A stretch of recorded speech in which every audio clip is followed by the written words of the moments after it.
اس کے بعد ہم نے دیکھا کہ خاص خاص موقعوں پر خاص خاص خدمتوں کے لیے حالات کے مطابق خدا کے پاک روح نے لوگوں کو لے لیا اور بتایا کہ خدا کی قدرت انسان کی قدرت سے بہت آگے ہے. انسان خدا کی قدرت کا، اس کی طاقت کا مقابلہ نہیں کر سکتا.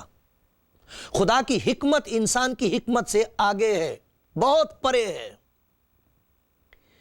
اور خدا کی خوبصورتی اور اس کی سیرت اگر کسی زندگی میں ظاہر ہو تو وہ زندگی بہت خوبصورت ہے. پھر یہ بھی خدا کے پاک روح میں کا ذکر ہے پرانے عہد نامے میں کہ یہ وہ خدا کا روح ہے جس کے وسیلے سے آنے والی باتوں کا پتہ لگ جاتا ہے، پیشن گوئیاں ہوتی ہیں. یہ ایک بات ہے اس کی، اور پہچان ہے کہ یہ خدا کا پاک روح ہے. تو ہم دیکھتے ہیں کہاں سے شروع ہوا ہے. جہاں سے خدا ہے ہم کو نہیں معلوم کب سے ہے. کون کہہ سکتا ہے، کون سمجھ سکتا ہے کہ اس کی ابتدا کہاں ہوئی. ابتدا زمین اور آسمان کی بتائی گئی ہے. ابتدا کرنے والے کی کوئی ابتدا نہیں ہے. اور یہ جو پاک روح ہے یہ اسی کے ساتھ ہے جس کی نہ کوئی ابتدا ہے، نہ کوئی انتہا ہے، نہ جس کا کوئی شروع ہے، نہ جس کا کوئی آخر ہے. اور یہ پھر پرانے عہد نامے میں ہم دیکھتے ہیں کہ انسانوں کی زندگیوں میں کام کر رہا ہے. لیکن وہ عام لوگ نہیں ہوتے تھے، چنے ہوئے لوگ ہوتے تھے. اس کے بعد پھر دیکھو ایک بڑی پیاری پیشن گوئی ہے یوئیل نبی کی کتاب میں. وہاں پر یہ بات تمام لوگوں کے لیے عام کر دی گئی ہے. یوئیل نبی فرماتے ہیں، خدا کا پاک روح اس بندے کے وسیلے سے فرماتا ہے. یوئیل نبی کی کتاب اس کا 2 باب اور میں پڑھ رہا ہوں 28 آیت سے. اس کے بعد میں ہر فرد بشر پر اپنی روح نازل کروں گا. ہر فرد بشر پر، تمام انسانوں پر. اب اس میں تمام لوگ آ گئے، اس میں کوئی خاص کی حد نہیں رہی کہ بھئی یہ جو خاص قسم کے لوگ ہیں بس یہیں تک خدا کا پاک روح کام کرے گا. اس سے آگے یہ جو لوگ گناہگار ہیں، یہ جو نکمے ہیں، یہ جنہوں نے خدا کا حکم توڑا ہے، ان کی زندگی بالکل یہ کبھی ان کے لیے کوئی امید نہیں. ایسا نہیں ہے. یہ ہے خدا کا وہ فضل جو مسیح یسوع میں ظاہر ہوا ہے. اس کی پیشن گوئی یہاں ہے کہ میں ہر فرد بشر پر اپنی روح نازل کروں گا. اور پھر دیکھو تمہارے بیٹے بیٹیاں نبوت کریں گی. روح القدس کے وسیلے سے آدمی ہی نہیں، عورتوں کا ذکر ہے. خدا کی نظر میں نہ کوئی آدمی نہ کوئی عورت. خدا کا شکر ہو جو بات خدا کے کلام میں بائبل میں بتائی گئی ہے اس میں آدمی حاکم نہیں، عورت محکوم نہیں، آدمی مالک نہیں، عورت کوئی چیز نہیں. یہ جو خدا کے پیار کا سب سے بڑا انعام ہے جب وہ اپنی شفقت سے کسی گناہگار انسان کو تاجدار کرتا ہے. تو چاہے توبہ کرنے والا آدمی ہو یا توبہ کرنے والی عورت ہو، خدا اس کی زندگی میں اپنا روح بسا دیتا ہے. کہتا ہر فرد بشر پر میں یہ نازل کروں گا کہ وہ دل عورت کا ہو، آدمی کا ہو، بزرگ کا ہو، جوان کا ہو، بچے کا ہو، میں انہیں بھر دوں گا اپنے روح خود سے، اپنے پاک روح سے انہیں بھر دوں گا. ان کی زندگی میں سکونت کرے گا پاک روح. اب دیکھیے یہ پرانے عہد نامے تک ہم نے دیکھا ہے.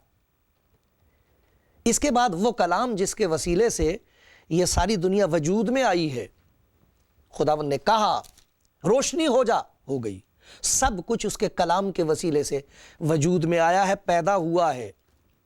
اور پھر جیسے خداوند کے کلام میں پیشن گوئی کی گئی تھی کہ گناہگار انسان کی نجات کے لیے کلام ظاہر ہوگا، جیسے ظاہر ہوتا رہا ہے. اب جب ظاہر ہوگا تو لفظوں میں نہیں ہوگا، زندگی میں ظاہر ہوگا. اور اس زندگی کو ظاہر ہونے کے لیے ایک جسم ہوگا. بائبل میں لکھا ہوا کلام مجسم ہوا. ایک نبی نے پیشن گوئی کی اور کہا اس نے میرے لیے ایک بدن تیار کیا. اور اس بدن کے مقاصد، اس کا مقصد کیا تھا، کیوں اسے بدن میں ظاہر ہونا پڑا؟ لیکن دیکھو تو اس بدن کے کلام کے جسم میں ظاہر ہونے میں، جیسے یہ دنیا وجود میں آئی ہے کلام کے وسیلے سے، جب کلام اس دنیا میں ظاہر ہوا ہے جسم میں، تب دیکھو روح القدس کا کام، خدا کے پاک روح کے وسیلے سے سب کچھ پیدا کیا گیا اس وقت بھی ہے، اور جب کلام مجسم ہوتا ہے اس وقت بھی ہے۔ یہاں ہم دیکھتے ہیں لوکا کی انجیل میں اور اس کے پہلے باب میں، 6 مہینے میں جبرائیل فرشتہ خدا کی طرف سے گلیل کے ایک شہر میں، ناصرت نام کا تھا جو شہر، ایک کنواری کے پاس بھیجا گیا جس کی منگنی داؤد کے گھرانے کے ایک مرد یوسف نام سے ہوئی تھی، اور اس کنواری کا نام مریم تھا۔ فرشتے نے یعنی جبرائیل نے اس کے پاس اندر آ کر کہا، سلام تجھ پر جس پر فضل ہوا ہے، خداوند تیرے ساتھ ہے۔ وہ اس کلام سے بہت گھبرا گئی، کون نہ گھبرائے گا؟ وہ اس کلام سے بہت گھبرا گئی اور سوچنے لگی یہ کیسا سلام ہے۔ فرشتے نے اس سے کہا، اے مریم خوف نہ کر، کیونکہ خدا کی طرف سے تجھ پر فضل ہوا ہے، اور دیکھ تو حاملہ ہوگی اور تیرے بیٹا ہوگا، اس کا نام یسوع رکھنا۔ وہ بزرگ ہوگا اور خدا تعالیٰ کا بیٹا کہلائے گا، اور خداوند خدا اس کے باپ داؤد کا تخت اسے دے گا، اور وہ یعقوب کے گھرانے پر ابد تک بادشاہی کرے گا، اور اس کی بادشاہی کا آخر نہ ہوگا۔ مریم نے فرشتے سے کہا، یہ کیوں کر ہوگا جبکہ میں مرد کو نہیں جانتی؟ اب سنیے غور سے،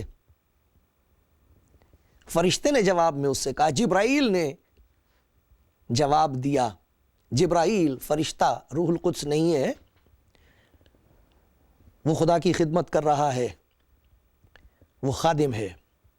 فرشتے نے جواب میں اس سے کہا، روح القدس تجھ پر نازل ہوگا اور خدا تعالیٰ کی قدرت تجھ پر سایہ ڈالے گی، اسی سبب سے وہ مولود مقدس خدا کا بیٹا کہلائے گا۔ یہاں ہم دیکھتے ہیں روح القدس کا کام، اس کلام کے لیے جس کے وسیلے سے سب کچھ خدا نے پیدا کیا، اس کلام کے لیے جسے خدا ظاہر کرتا رہا ہے طرح طرح سے انسانوں پر، باپ دادا سے طرح طرح سے حصہ بہ حصہ ظاہر کرتا رہا ہے۔ جب وقت آ گیا، جب وقت پورا ہوا، تو وہ جسم میں ظاہر ہونے کو ہے۔ اب اس کے جسم کو بنانے کے لیے، اس کے جسم کو تیار کرنے کے لیے، اس پاک مولود کو جو پاک ذات ہے، خدا کا کلام ہے، خدا پاک ہے، خدا کا کلام پاک ہے۔ یہ کنواری سے پیدا ہونے کی وجہ سے پاک نہیں ہے کہ چونکہ وہ کنواری سے پیدا ہوا اس لیے یسوع مسیح پاک ہے، وہ تو بھی پیدا بھی نہیں ہوا۔ فرشتہ کہہ رہا ہے یہ پاک مولود مقدس خدا کا بیٹا کہلائے گا، اس کا باپ انسان نہیں ہے، اور یہ پاک ذات ہے۔ اس کے لیے بدن تیار کون کرے گا؟ ہے کوئی گناہگار انسان کا اس میں ہاتھ نہیں ہوگا۔ روح القدس اس بدن کو تیار کرے گا، روح القدس تجھ پر سایہ ڈالے گا، تجھ پر نازل ہوگا، اور اس کی قدرت سے تیرے بدن میں وہ بدن وجود میں آئے گا، وہ بدن پیدا ہو جائے گا جس میں خدا کا یہ پاک کلام رہے گا، ایک خاص مقصد کے لیے۔ اب یہ جو وجود میں آیا ہے جس کا نام یسوع رکھا گیا، اس نے 2 کام کیے ہیں۔ سب سے پہلے تو اس خداوند یسوع نے تمام دنیا پر یہ ظاہر کیا ہے کہ روح القدس کے ماتحت انسان کس طرح زندگی بسر کرتا ہے۔ وہ شخص جس کی زندگی میں خدا پاک روح نازل کرے گا، وہ کس طرح جیے گا، اس کا کلام کیسا ہوگا، اس کے کام کیسے ہوں گے۔ اور پھر اسی خداوند یسوع مسیح کے لیے یہ پیشن گوئی کی گئی تھی کہ یہ وہ ہے جو روح القدس کا بپتسمہ دے گا۔ پہلے خداوند یسوع دکھاتا ہے کہ جب روح القدس کے ماتحت تم نے زندگی بسر کرنی ہے تو کس قسم کی ہوگی، اور اس کے بعد جو اسے قبول کرتے ہیں انہیں وہ روح القدس عطا فرماتا ہے۔ خداوند مجھ پر رحم کرتا رہے، آپ پر بھی رحم کرے، آمین۔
خداوند فرماتا آدمی صرف روٹی ہی سے جیتا نہ رہے گا بلکہ ہر ایک بات سے جو خدا کے منہ سے نکلتی ہے۔ خدا کا کلام جسم میں ظاہر ہوا، اس کا نام یسوع رکھا گیا، اس کا نام امانویل رکھا گیا، جس کا مطلب ہے خدا ہمارے ساتھ۔ اس خداوند یسوع نے فرمایا ہے زندگی کی روٹی میں ہوں، جو اس روٹی میں سے کھاتا ہے ہمیشہ تک جیتا رہے گا، جو اس پر ایمان لاتا ہے ہمیشہ کی زندگی اس کی ہے۔